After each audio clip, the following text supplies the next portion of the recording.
আসন্ন শারদোৎসবকে ঘিরে শহর থেকে গ্রাম সর্বত্রই চলছে উদ্যোক্তাদের মধ্যে অঘোষিত প্রতিযোগিতা। শহরের সাথে পাল্লা দিয়ে গ্রামেও নির্মাণ হচ্ছে উঁচু উঁচু প্যান্ডেল। সম্পূর্ণ পুতুল দিয়ে অন্যান্য পুজো মণ্ডপ নির্মাণে হাত লাগিয়েছে ধলাই জেলার ৮২ মাইলের আমরা সবাই ক্লাব।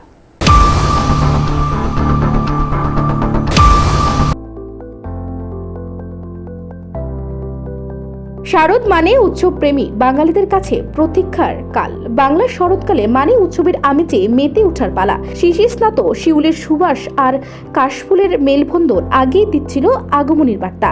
ইতিমধ্যে ঢাকায় কাঠি পড়েছে শারদ উৎসবের। শাস্ত্র মতে একটি বছর পর আবারও বাপের বাড়িতে আসছেন মা উমা। চারিদিকে তাই উমা বরণের ধুমধাম প্রস্তুতিতে লেগে পড়েছেন পুজো উদ্যোক্তারা। ত্রিপুরা জুড়েও পুজোকে ঘিরে প্রস্তুতি একেবারে মধ্য গগনে। রাজ্যের শহর থেকে গ্রাম সর্বত্রই এখন দেবী বরণে ব্যস্ততার ধুম।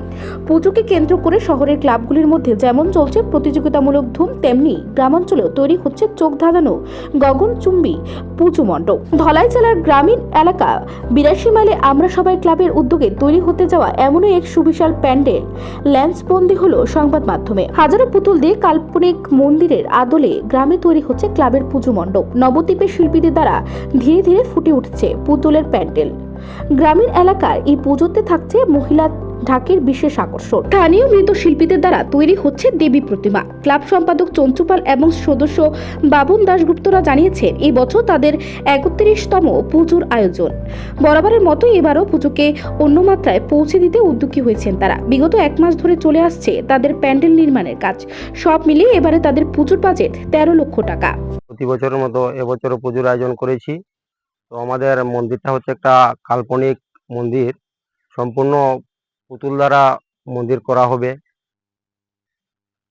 আমাদের প্যান্ডেল যিনি বানাচ্ছেন উনি কলকাতা দুর্গাপুর থেকে। আমাদের মোটামুটি ১২ থেকে ১৩ লক্ষ টাকা বাজেট হবে। তো বাজেটের যে টাকা আছে সম্পূর্ণ টাকাটাই আমরা ক্লাবের সদস্যদের কালেকশন থেকে আমরা পুজোটা করছি। আমাদের ভীষণ কষ্ট হচ্ছে টাকাটা ম্যানেজ করতে। আমাদের যে মূর্তি মার যে প্রতিমা আসবে ওটা আমাদের লোকাল কারিগর, আর ব্যান্ড আসবে কলকাতা থেকে। এবার আমাদের ৩১তম পুজো। প্রতি বৎসরই আমরা বিগত বৎসরগুলো দেখেছি অনেক উৎসাহ উদ্দীপনা নিয়ে দর্শনার্থীরা এসছেন এবং প্রচুর দর্শনার্থী আমাদের এখানে হয়।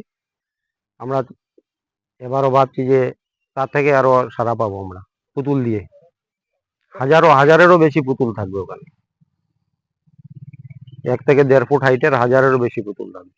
২ ফুট ২.৫ ফুট হবে। কাজ ১ মাসের বেশি হবে, শুরু হয়েছে।